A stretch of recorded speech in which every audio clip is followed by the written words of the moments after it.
네, 안녕하세요. 종암중학교 3학년 여러분. 오늘 14페이지 문제풀이 시작하도록 하겠습니다. 자, 14페이지에 있는 1번 문제는요. 선생님과 한번 실험을 했던 것이기 때문에 추가적인 설명은 필요 없을 것이라 생각하고 그냥 넘어가도록 할 건데요. 자, 답만 좀 다시 한번 봐볼게요. 발광 다이오드에 이제 코일을 연결을 했을 때 자석을 코일 안에다가 넣었다 뺐다 반복할 겁니다. 반복할 건데 이때 코일 속 안에 정지를 시킬 거예요. 그럼 자석을 코일 안에 정지시켰을 때 자석에서 나오는 자기장의 변화가 코일 속 안에서 일어날까요? 네, 자기장의 변화가 일어나지 않기 때문에 코일 자체에서는 전자기 유도 현상이 일어나지 않고 유도 전류가 형성이 되지 않게 됩니다. 유도 전류가 흐르지 않기 때문에 발광 다이오드엔 당연히 불빛이 들어오지 않게 되겠죠. 그래서 정답은 첫 번째 LED 등에 불빛이 들어오지 않게 되고요. 여기서 여러분들 발광 다이오드가 뭐냐라고 좀 궁금해할 것 같은데요. 이게 바로 LED 등입니다. 그리고 두 번째, 자기장의 변화가 일어나지 않았기 때문이다 라는 것이 이 문제에 대한 이유가 되겠습니다. 네, 이 결과에 대한 원인. 네. 자, 여기서 1번 문제에서의 포인트는 자기장이 있다고 유도전류가 흐르는 것이 아니라 자기장의 변화가 있어야만 유도전류가 흐르게 된다. 이것을 알고 있냐? 이게 포인트였습니다. 자, 그럼 여기서 넘어가도 되겠죠? 네, 좋습니다. 2번 가겠습니다. 네, 2번 문제 보도록 하겠습니다. 다음 그림과 같이 발광 다이오드가 연결된 코일을 감은 플라스틱 관에 자석을 넣고 흔들었더니 발광 다이오드에 불이 켜졌습니다. 이에 대한 설명으로 옳지 않은 것을 고르시오 라고 했어요. 그럼 1번부터 봐볼게요. 빠르게 흔들수록 불빛이 밝아집니다. 여러분, 불빛이 밝아진다 라는 것은요, 바로 유도되는 전류의 세기가 어떻다라는 걸까요? 네, 커진다라는 겁니다. 유도 전류 세기가 커진다라는 것을 물어보고 있는 거예요. 유도 전류 세기를 결정하는 요인 세 가지를 공부했었죠. 유도 전류 세기 결정 요인 세 가지. 뭐였죠? 맞아요. 방탄소년단은 절대 B를 버리지 않는다 였죠. B가 뭐였어요? 자기장. 그리고 N은 코일의 감은 횟수라고 하죠. 코일 감은 횟수. 그리고 V는 뭐죠? 네, 움직이는 속도. 코일 속 안에 자석이 움직이는 자석의 빠르기였습니다. 빠르기. 그러면 1번 볼게요. 빠르게 흔들면 흔들수록 불빛이 밝아집니다. 네, 맞아요. 3번. V가 커지면 커질수록 유도 전류도 커집니다. 1번 맞고요. 그 다음 2번. 센 자석을 사용할수록. 여러분, 2번 같은 경우는 B를 키운 거죠. B를 키우게 되면 유도 전류색이 커지는 거 맞습니다. 그 다음 세 번째. 플라스틱 관에 코일을 많이 감을수록 불빛이 밝아진다라고 하는데 이거는 N이 많으면 많을수록 전류가 많이 흐르기 때문에 맞는 말이죠. 다음 4번. 아주 세게 흐르면 멈췄을 때도 불이 꺼지지 않는다라고 했는데 여러분 여기에서 포인트는요. 멈췄을 때 불이 꺼지지 않는다입니다. 멈추게 되면 자, 전자기 유도 현상이 일어날까요? 안 일어나죠? 왜 안 일어나요? 네, 자기장의 변화가 없기 때문에 변화가 일어나지 않기 때문에 자기장 세기 변화가 일어나지 않기 때문에 그래서 전자기 유도 현상이 일어나지 않습니다.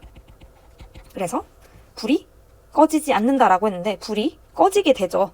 네, 그래서 얘는 틀린 답안이 되겠습니다. 다음 5번. 흔드는 동안 코일에 전류가 흘렀다가 안 흘렀다가 반복함으로 발광 다이오드의 불빛이 깜빡인다 라고 했는데요. 네, 흘릴 때는 빛이 들어오고요. 안 흐를 때는 빛이 차단이 되기 때문에 들어오지 않기 때문에 불빛이 깜빡인다 라는 말은 맞는 선지입니다. 그러면 정답은 4번이 정답이 되겠죠. 좋습니다. 그러면 3번으로 넘어갈게요. 네, 3번 문제 보도록 하겠습니다. 그림과 같이 정지에 있던 질량이 6kg인 수레가 높이 10m인 언덕을 미끄러져 내려가 바닥에 도달했을 때 속력이 10m/s입니다. 이 과정에서 발생한 열 에너지를 구하시오라고 했는데요. 자, 여러분들 이 문제 선생님이 수업 시간에 말했는데 3번 문제를 스스로 풀었다. 네, 나 과학 좀 한다라고 판단하면 된다고 했었죠. 네, 3번 어떻게 푸는지 지금부터 알려드리도록 하겠습니다. 자, 지금 원래 보던 역학적 에너지 보존 문제로 풀 수 있는가? 풀 수 있을까요? 아니죠. 지금 여기에요. 어떠한 그 조건이 빠졌나요? 네, 역학적 에너지 보존 법칙이 성립하려면 이 조건이 있어야 됩니다. 그 조건이 뭐죠?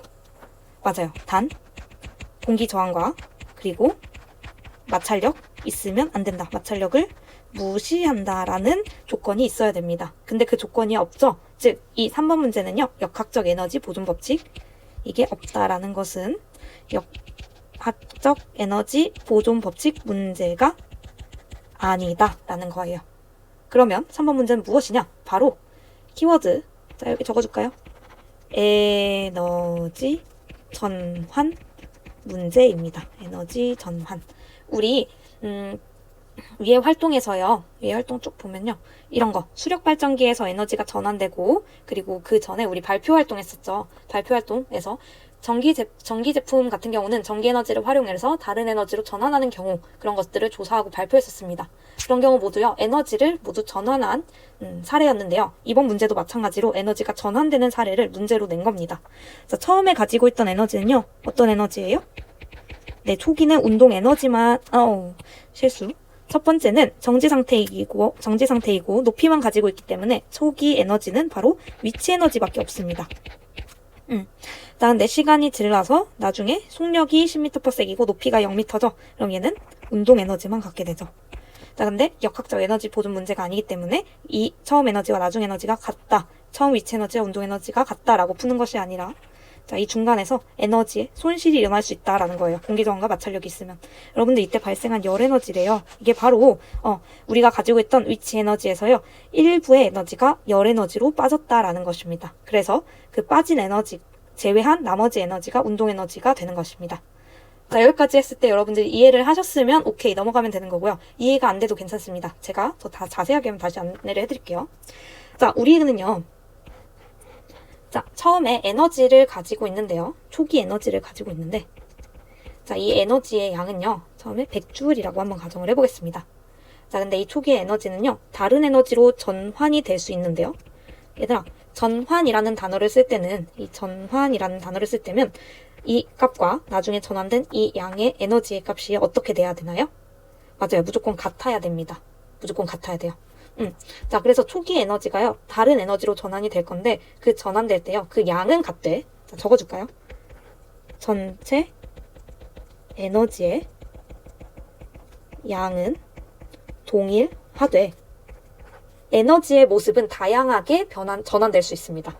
에너지의 모습, 형태는 다양할 수 있다, 이것이에요. 그래서 초기 에너지가 네모 에너지의 모양을 가지고 있고 그 값은 100줄이라고 했을 때 다른 에너지로 전환될 때 그 모습은 다르게 나타날 수 있습니다. 근데 그 에너지의 합이 바로 100줄과 같아야 돼요. 만약 동그라미 에너지가 10줄이면 세모 에너지는 90줄이 되어야 된다는 거죠. 그래서 전환이라는 것은 전체 에너지의 양은 동일하고 그 에너지의 모습은 다양하게 바뀔 수 있다 이거예요. 그러면 지금 3번 문제 같은 경우는 초기 에너지는 위치 에너지 값일 거고요.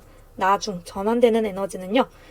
중간에 지나가면서 밖으로 열 에너지의 형태로 전환이 될 거예요. 발생한 열 에너지라고 했으니까. 그래서 열 에너지의 형태로 하나가 전환이 될 거고 뿐만 아니라 최종 남게 되는 운동 에너지가 남게 되겠죠. 운동 에너지. 그래서 위치 에너지의 양과 나중에 열 에너지와 운동 에너지의 합의 양이 같다라고 해서 문제를 풀면 되겠습니다. 네, 이 정도면 여러분들이 충분히 이해했을 거라고 생각이 듭니다. 그럼 한번 여기에 나와 있는 물리량 값들을 대입을 해서 값을 구해보도록 하겠습니다. 조금 크기를 줄일게요. 자, 그러면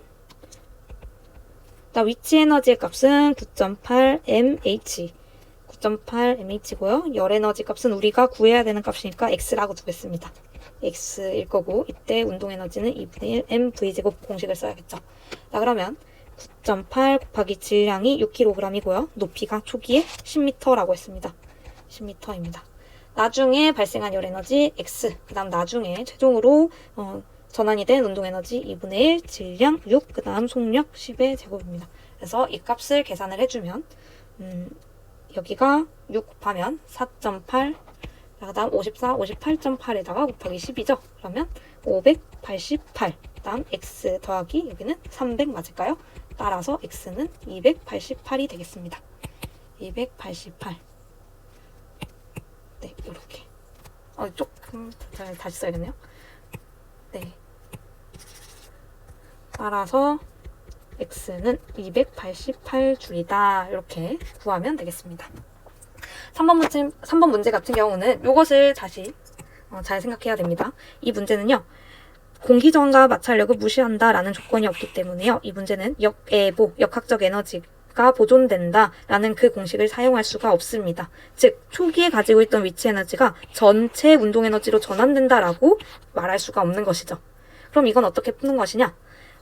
에너지 전환이 되어 있네. 에너지 전환이 될 때는 전체 에너지의 양은 동일하고 그 모습만 다양한 거구나 라고 생각을 해서 처음에 가지고 있던 에너지 합과 그 다음 나중에 가지고 있던 에너지의 합이 서로 동일하다라는 것을 활용을 해서 문제를 풀면 됩니다. 근데 그 나중에 있는 에너지의 양은 중간에 이동하면서 발생하는 이 열 에너지도 나중에 생기게 되는 열 에너지이기 때문에 우측에다가 우변값에다가 넣어줘야 되는 겁니다. 이해됐을까요? 네, 여기까지 했으면 여러분들 아주 잘 따라온 것입니다. 그래서 이번 6단원 문제풀이는 여기서 마치도록 할 거고요. 뒤에 전력 문제는 언제 푸냐라고 했는데 언제 배우냐라고 많이 물어보는데 전력은 선생님이 별과 우주 단원이 모두 끝난 다음에 시간이 남았을 때 다시 돌아와서 수업을 하도록 하겠습니다. 그러면 이상 여기서 마치도록 하겠습니다. 수고하셨습니다.